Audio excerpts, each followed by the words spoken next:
这都2025年了，家里电器也得更新换代了。我们家6年前买的直冷单系统3开门冰箱的串味情况也越来越严重了。现在都说双系统冰箱好，不串味儿，但是价格上很多我们都高攀不起。直到我看到了华凌神机547双系统双循环，零嵌高颜值，而且价格只要3000多，这神机是真神吗？现在很多双系统冰箱都是外强中干，华而不实，掩耳盗铃，写着双系统不串味儿，实际上买回家一用，怎么冷藏区的味道在冷冻区闻到了？这种就是伪双系统，没有2套独立的蒸发器和风机，装模作样的安装了2个出风口，但还是一套东西，当然会串味了。还有零嵌其实也是一大坑，多少朋友看到零嵌的宣传就兴冲冲的买回家，实际上买回家以后发现零嵌有条件，要机器到家量身定做才能零嵌，因为有些还是传统的两侧散热或者背部散热，需要预留缝隙，妥妥的假零嵌。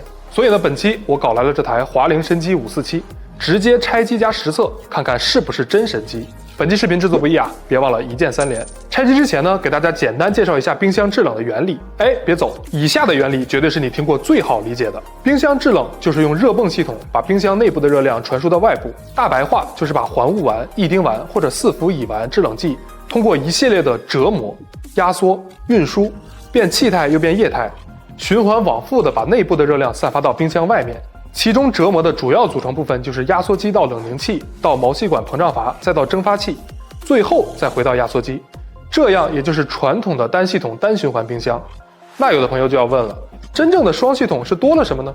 其实就是在毛细管或者膨胀阀的后面多了一个2位3通电磁阀。有了这个，就可以把制冷剂分成2路，一路去冷藏室蒸发器，一路去冷冻室蒸发器，最后呢再回到压缩机。这样一次也就实现了双系统双循环。而伪双系统则是制冷剂经过毛细管和膨胀阀后，到冷冻室蒸发器，再到冷藏室蒸发器，然后再回到压缩机。虽然是2个蒸发器，但实际上还是单循环。好了，话有点密了。那么现在拆机正式开始，我们直接拆掉冷藏室、冷冻室上下2个背板，看看是遮羞布还是真暗藏玄机。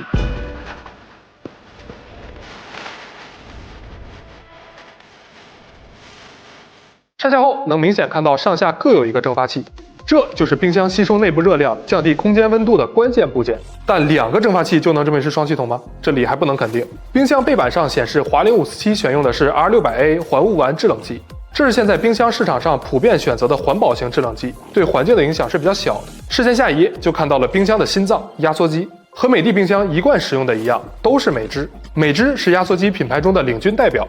华凌宣传和美的同产线，真的是诚不欺我。看过压缩机就到了冷凝器，这个部件主要作用是把制冷剂从高压气态转化为高压液态，并且释放热量。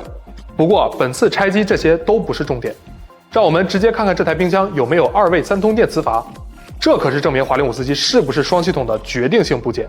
2位3通电磁阀就在这里，在压缩机前面，体积很小，但这可以让2个蒸发器不直接串联，而是兵分2路，实现真正的冷藏室、冷冻室双系统双循环。拆机就到这里了，除了证明了华凌547真真切切是双系统以外，也可以看到不管是压缩机的品牌还是其他部件的材质性能都是经得起质疑的。这里为了给大家呈现最直观的画面我们还准备了红色、蓝紫色2款不同颜色的烟雾，来验证这台华凌547上下风道到底有没有相通。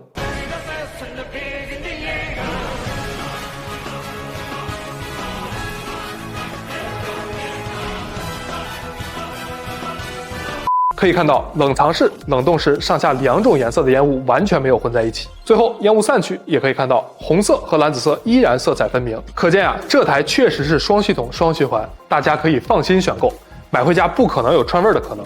那拆机完，我们从体验的角度来感受一下这台神机。首先，我们看看净味除菌系统。冰箱的净味除菌系统和空调、洗衣机、烘干机的原理大差不差，基本分为主动式和被动式吸附。主动的造价更高，性能也更好，主要有电离装置净味、光学装置净味、IDP 质感双净味系统、EPP 全空间净味系统和 PST 除菌等。被动就类似于我们自己买的活性炭放在冰箱里，主打吸附，造价低，但实用性不算差，一般是抗菌模块、DO 净味或者植萃抗菌等。这台华凌547是全空间净味，冷冻冷藏上下都有独立的 PD 净味装置，虽然也是被动净味，但异味分解能力和抗菌性表现都不错，不用担心同一分区的味道乱窜，隔夜的食物也能安心入口。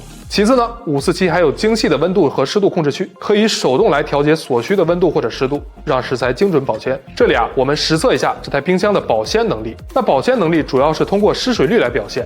为了直观一点，我们买了应季的草莓，冷藏前称重是560克。我们还买了一块鲜牛肉，冷冻前称重是161克。72小时以后，我们看看它的失水情况。3天已经过去，拿出草莓和鲜牛肉，我们称重一下，看看效果。草莓的重量是557克，只减少了3克，失水率也就是 0.5%， 而鲜牛肉的重量是160克，失水率是 0.6%， 这都低于冰箱国标中 6% 失水率的要求。这台冰箱保鲜效果也是不错的。然后我们把视线从内部移到外部，看看这台冰箱的外观。百月光配色，十字门对开，其中分区很清晰啊。冷藏室容量是348升，冷冻室的容量是173升，变温抽屉容量是24升。这个容量4到6口之家使用是完全没有问题的。这里是我囤了1周的肉类和瓜果蔬菜，真的是绰绰有余啊！而且分区非常合理，空间也大，很开阔，拿取都很方便。那这么大的容量会不会很占地方呢？华凌547详情页的身高宽数据是833毫米乘以600毫米乘以1910毫米。我们看看实测的数值。实测下来宽是831毫米，深度是599毫米，高是1910毫米，和官方的数据基本一致，大家以官方为准就好。实测过程中不可避免的还是会有误差的。可以看到最让大家关心的深度、宽度和官方的数据一致。这个深度和大部分家庭的橱柜基本齐平，不需要担心突出美不美观的问题了。这里是测温枪，可以看到冰箱侧面和背面的温度都是20度上下，和冬日室温差不多。这就证明华凌547确实不是侧面和背面散热，所以大家放心，这款华凌547是真领先。以上就是一台冰箱我们要重点关心的了，其他还有噪声问题，我们也顺便测了。冰箱在运作下噪声只有35分贝，这个噪声基本上完全不会影响生活。图书馆的噪声一般都还在20到40分贝呢。为期1周的实测这就结束了，大家看完应该不会再上单循环伪装双循环的当了。冰箱市场真是又被华凌24年出的这台547给卷到了。华凌不愧是主打年轻化、性价比的产品，就知道我们这些年轻人不好骗，分分钟当拆机党实测给你看。不管是冰箱、空调还是烟机，都非常具有质价比和性价比。这台华凌547这个硬件加颜值，结合这个价格，确实是真神机了。以上就是我们这次视频的全部内容了。如果你觉得还不错的话，欢迎一键3连、关注加转发。这里是贝塔测评研究院，你给产品，我来研究。我们下期再见。